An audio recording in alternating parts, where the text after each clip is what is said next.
Hey there, my Equalizer fans. It's your girl Barbie J here, and we are talking about season 2, episode 17, What Dreams May Come.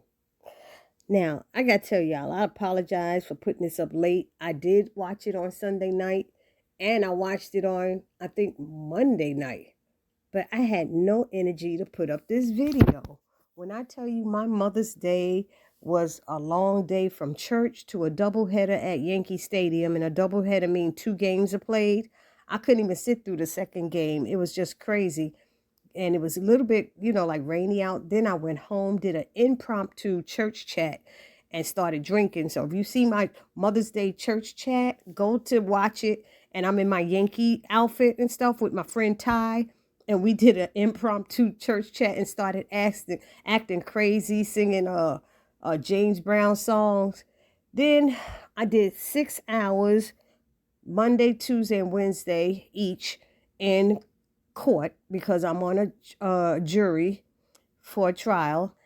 And Monday night, what did I do? Monday night, I had a Zoom call. It's just crazy. A Zoom call to learn a song in Japanese because I'm participating in the Japanese Day Parade this Saturday. I don't know if it's going to be televised on TV, but if it's televised, your girl Barbie J is going to be there. I don't know if I'm walking or going to be on a float. All I know is I'm going to be singing in Japanese with the Japanese Choir of Harlem. Then on Tuesday night, I did this event at LDF, the Legal Defense Fund. They used to be part of the National NAACP. And so I'm there for this award show, and who comes out getting an award is Stevie Wonder's there.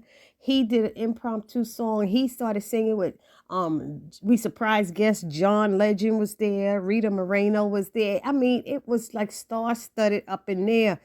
To be around these people was so much, and it was supposed to end at 9 o'clock and it ended at 11. So today is Wednesday and I am exhausted right now. So please forgive me with this delay, but you see everything I've been going through today. I had to take a nap, man. Anyhow, so Season 2, Episode 17, What Dreams May Come. And before we start, if you have not subscribed to my channel, please take a moment right now, hit that subscribe button, bam, and select all, and it lets you know every time I upload a new video or any content on my channel.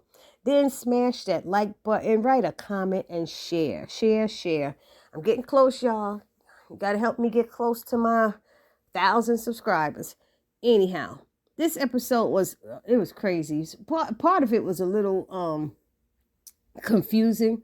Not a lot of it, but there was one part that was really confusing to me. But anyway, so it started with a man. He was having premonitions of his sister having a gun pointed in at her and being shot by a man with a scar on his face or something.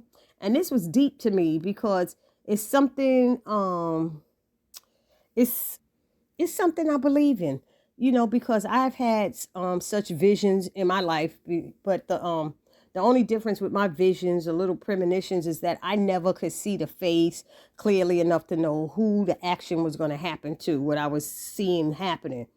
And most often it was just a feeling something is going to happen to someone close to me, but I didn't know who. Anyways, then they show Robin is, talking to someone named Aria. And I was like, who's this? He's getting in info. She's getting info about somebody named Mason Quinn. Is Quinn the one that took down that plane that her friend was on?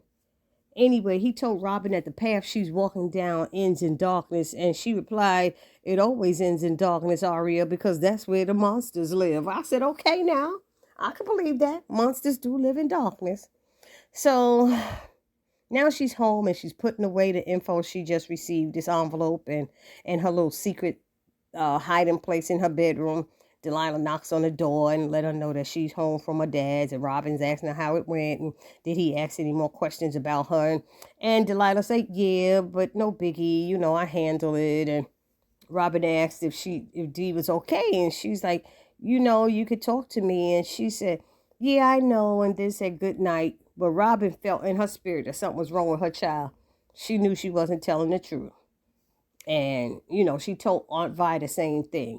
Anyway, then Robin met with a guy who was like, what is it? Not psychic, but clairvoyant. Clairvoyant, I guess. He said his sister is a journalist and is in danger by a man with a scar on his face.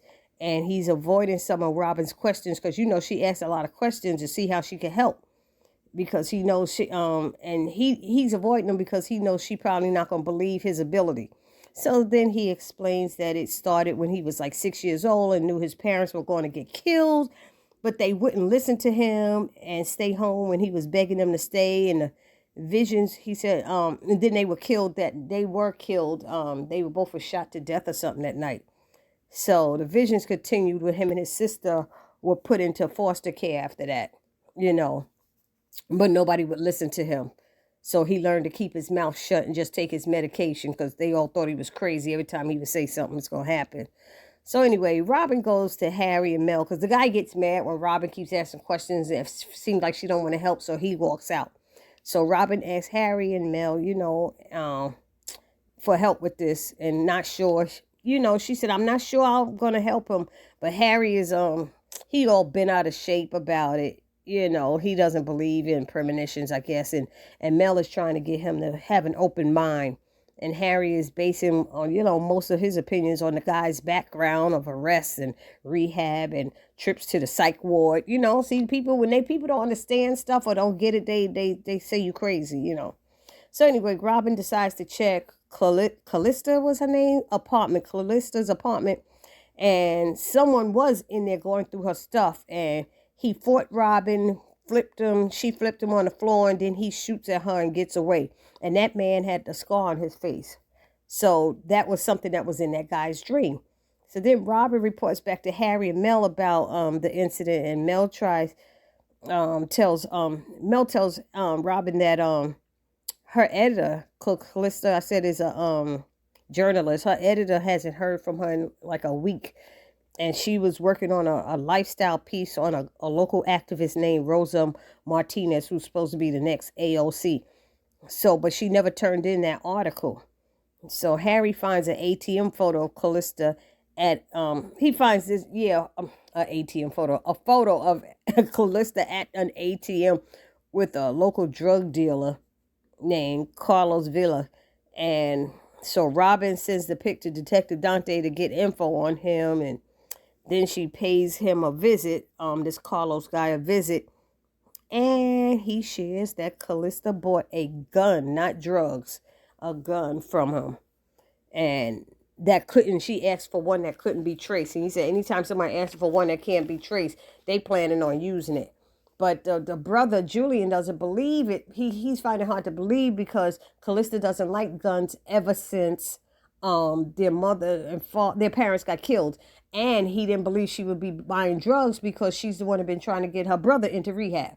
So it's a lot. I guess him carrying around this ability has messed him up badly, And you never know what somebody's going through until you walked in their shoes. So can't really judge people. So anyway, Mel goes to meet with Rosa Martinez, and Harry goes with Julian to this 51st Center, and Rosa Martinez is at this new rec center opening. So Julian's premonition is telling him that something's going to happen over there at that address, and he told Harry that he thinks he's supposed to be there with him because Harry's like, you mind if I tag along? He said, I think you're supposed to be there. So Mel speaks with Rosa and learns Calista started acting strangely and showing up late for their appointments, and she believes Calista may be involved in drugs. She don't want to say it's drugs, but due to the signs, she's seen them before. Harry's in the car with Julian, and they get into a bit of a back and forth because Harry's making it known how he feels about Julian's power, and Julian's letting him know he don't give a damn if Harry believes him or not. He's like adding, how terrible it feels to know that these things are going to happen and he can't do anything about it. And that could mess somebody up, I'm telling you. So later we see Harry and Mel and Robin, and they have access somehow to Calista's files and calendar. And the last thing she uploaded was a picture of a silver Mercedes, which was also in Julian's dream. Then we switched over to Delilah, who's talking with a therapist about her triggers and about lying to each parent about the other. She doesn't like carrying around all these secrets. And then Delilah, sorry, she is, worried that her mom can be killed behind the work that she does to help others. And the therapist is letting Delilah, she's been through a lot, seeing her friend get shot and killed. And Delilah is carrying and concerned that her PTS, if y'all don't know what that means, post-traumatic syndrome, is coming back. The therapist insists that Delilah tells her mother how she really feels, and she ended things by telling Delilah that it's okay not to be okay. And that is true. Anyways, Harry's able to locate the silver Mercedes, and Robin goes to check it out. And she sees blood on the ground, and she walks around. She opens it up, and who's in it? Who's in the trunk dead? But the guy with the scar on the face, who she was fighting in in that apartment, in Calista's apartment. But then we learned that Calista's brother Julian's fingerprints are all over the car, but he had an explanation for that. His fingerprints was all over the car because he got that premonition to see, and he was touching the car, and when he saw the blood, he had been touching the car, but when he saw the blood and he popped the trunk and saw the body, and then he cut out and left. So that's why he did touch the car, he did say. So this is when we get our first sighting of Detective Dante, and Robin lets him know it's good to see him back in a suit, and he's asking her, how did she find the body? And she's letting him know what she learned from her client, Julian. And the guy that's in the trunk was after Calista. So she's telling Dante all that, and he's like, has your client filed a report? Her client is Julian, so that looks suspicious. She said you wouldn't believe him if he did because he had a vision. And Dante was like, and you took his case based on that? She said, no, I just wanted to see if he was right. But she said, based on what I'm seeing, it looks like he is right. And Dante looking at her like he don't trust it either. Everybody's suspicious up in here. Up in here. Y'all gonna make me lose my mind. Up in here. Let me stop. I'm losing my mind. I'm so tired. Anyway. So because of his fingerprints in the car, Harry's thinking Julian is involved. But like I said, he had a reason. He went in the car. He was looking in the car trying to find any kind of signs. He was looking, and then he popped the trunk. Hey. And then after that, we learned from Detective Dante that Julian's sister, Calista, whatever, I keep saying these things, she had filed a restraining order against Julian a couple of times. So they thinking something's up, like she's been running from him and nobody else. But I think that's because he was on his drugs, or maybe he was doing drugs back then or something like that. Who knows? Anywho's. Robin asks Harry to find a way to track to see where that silver Mercedes came from. They trying to find out, did Julian have any contact with the car before that dead body got in there? And Detective Dante said that they're going to put out an APP looking for him, and they're going to go pick up Julian. So then Robin gets home, and then Aunt Vi, she's talking to her, and she asks about how's Delilah doing since coming home from the therapist. And Aunt Vi said distant and distracted is basically how she's acting. And Robin is like, I knew something was up, She said she could tell, But anyway, she was asking Robin what was going on, and Robin's letting her know about this case that has been bothering her, and about the guy's premonitions, and she should have known better because he was right about everything. And Aunt Vi was like, I don't know, So she shares her about her premonition that she had come true. And Robin was like, about what or who? And she's like, I know your dad's death was hard for you, and you don't really want to, talk about it or hear about it because it upsets you. And she's like, no, Aunt Vi, you could tell. So Aunt Vi told what she felt and what she knew about her brother, because Robin's father was Vi's brother. So she told the story. In the meantime, Dante called Robin while that was happening and said, we just picked up Julian. And he started questioning him about, how he knew this, why his fingerprints was in the car, what's going on. And Julian's letting them know, he knows that they don't believe him anyway about his premonitions. So, it's a little back and forth, and, Dante's not getting anywhere with him, basically. He questions him about the restraining order his sister did, and he said because he got into it with his sister's boyfriend, because the boyfriend was about to cheat on her, and he could see it about to happen, But, you know, the sister didn't have good luck with men or something like that. And he was really trying to help his sister the way she helped him growing up. But her sister didn't, you know, basically want to hear it. And Detective Dante didn't want to hear it either. He told him he don't believe nothing he's saying. So that was that. So then, of course, Harry is able to, you know, trace that silver Mercedes. And he pulls up a picture of the guy they call him Scarface now, who was dead in the trunk. And this guy named Milos Dickernet, whatever. I ain't even going to try to say his name. He was the head of some kind of Serbian syndicate or something like that. And they were like, well, why is this guy, or why are they after Calista? You know, is the big question. And if they chasing her and she's in trouble, why didn't she go to the police? Anywho, you know Robin. Robin went and she gonna pay him a visit. And she tiptoed her behind in there while he was going in his safe. And he's like, whoever you are, you know, like I know you there. And Robin's just standing there and she asking him a few questions. And he goes to his desk like he gonna light a cigarette. He put a cigarette in his mouth and he opened a drawer like he's gonna get the matches out. And Robin pulled out the gun and said, you looking for this? She already got his gun out the drawer. She's like, boy, please, I'm 2 steps ahead of you, baby. And so she pulled out her gun and said, get your behind, kneel, get on the floor. Like, you know how the police do to black people. You know, get down on the floor, put your hands behind your head, you know, like that, clap your hands. And he's like, you're never going to get out of here. You're never going to get out here past my men. She's like, dude, I got in here, didn't I? He said, well, you didn't say you were going to kill me. If you're going to kill me, just kill me. And all of a sudden, he heard silence. He turned around. She was gone. Robin done tiptoe up out of there, just lightly out of that place. And she's walking out of there, and she had cloned his phone. And Harry said, was you close enough? And she said, it's cloning now. And he said, good. He said, he's making a call right now. And he's calling somebody saying, they asking about that reporter. So they know he has something to do with it. And he's telling the guy or whoever he's talking to on the phone, he's telling them, move that stuff out of there now. So Robin's like, what are they moving and where? Get a tracer on that other phone that he's calling. And you know Harry going to do his thing. Yeah. So Mel goes to the location that they found because she's closer, and she finds out that they have guns in there. They're moving guns out of, I guess, I don't know if it's a storefront or a warehouse or something. And she goes in there and tips and peeks inside a box, and she takes one of the guns out and takes it with her, and she hears voices and she runs and bounces up out of there. So as she's leaving up out of there, she's telling Robin what it is, and somebody comes in the door, opens the door, and it's Calista. And she's like, Calista, and she runs towards her. She's like, wait. And Calista turns around and shoots the gun at Mel, and Mel has to jump down and hide, and Calista jets away. She just gone. So Mel is telling Robin she saw Calista and what's going on and what just happened.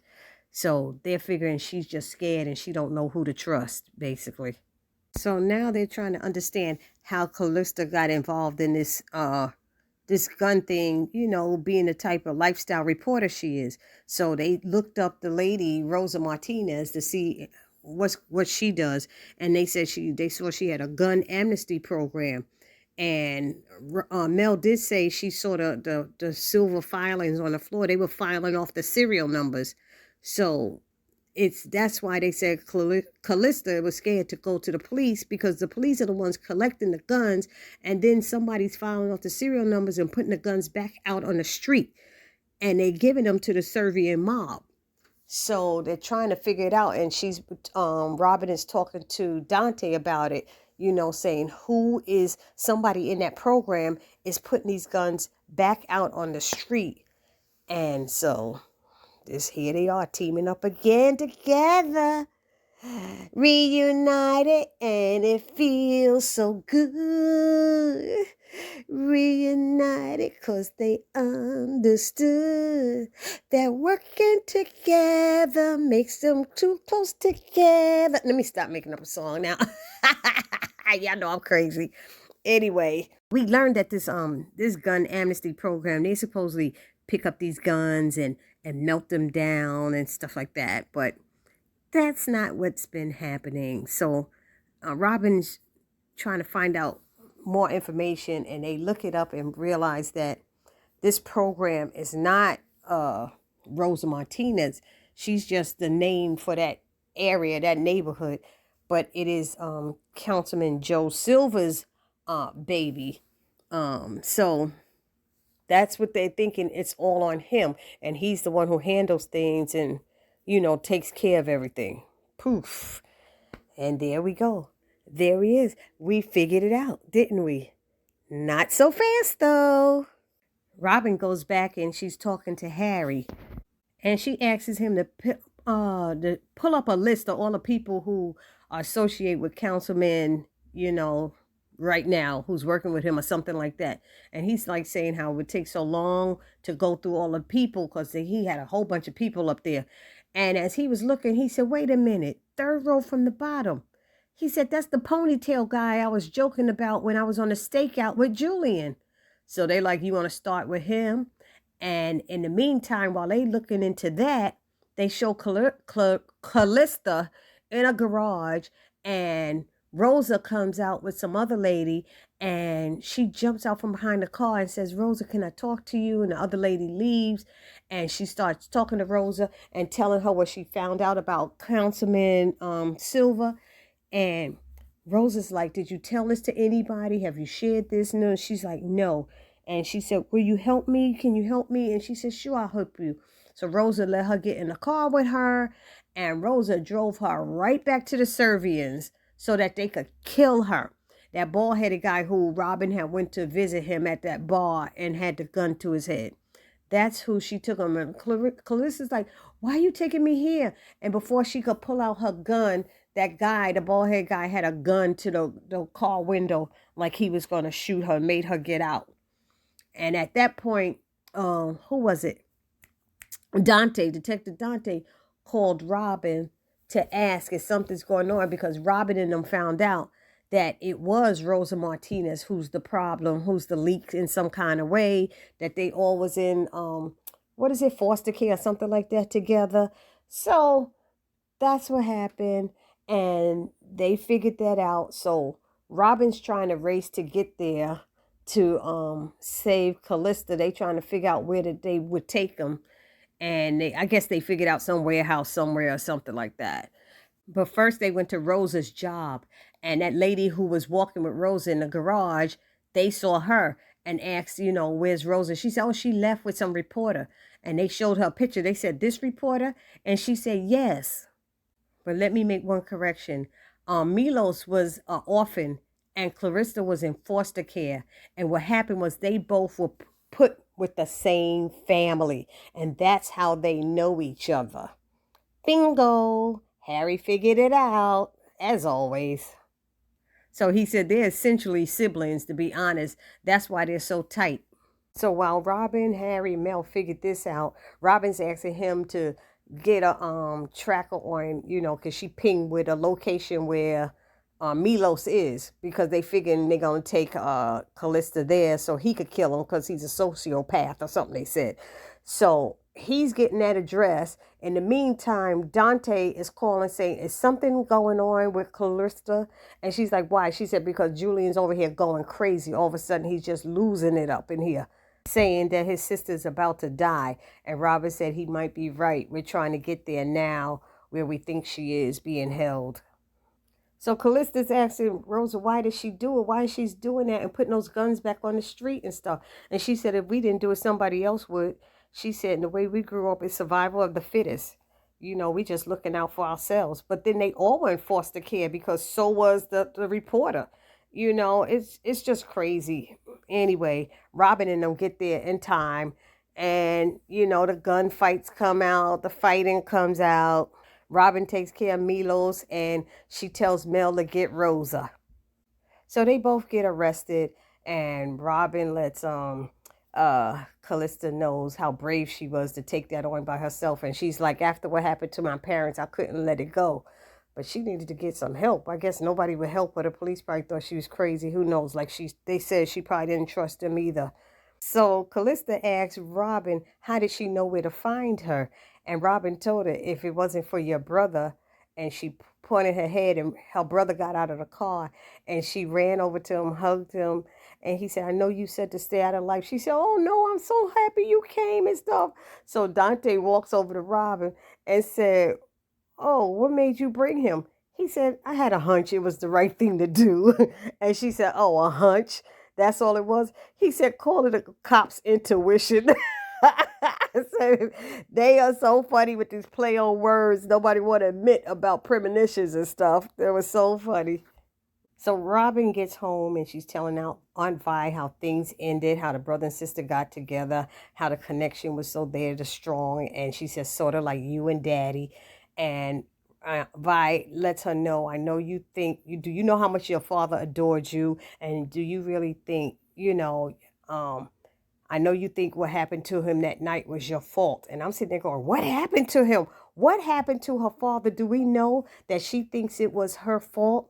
I am curious about that and hope that that comes out at some point. And then we have Robin and Delilah talking, and Delilah starts sharing with her how she feels about everything, all the things that the therapist told her to get off her chest and share. And she shared all of that. And Robin is like, I would never, ever let anything happen to you. And she said, Ma, it's not me I'm worried about, it's you. She's worried about losing her mother. And all Robin could do is hold her real tight. And I'm like, wow, this was a beautiful episode. I like this episode. I always like the episodes. And that's why it's back for two more seasons, season 3 and season 4. They are going to come back with 2 more seasons. So that's a win for us and everybody. So that's all I have for now. I'm sorry this video was so long, but I'd like to give details. Y'all know how I am. So anyway, I'll see you in the next video. And don't forget to subscribe. Hit that subscribe button. Don't wait any longer. This your girl, Barbie J, saying peace.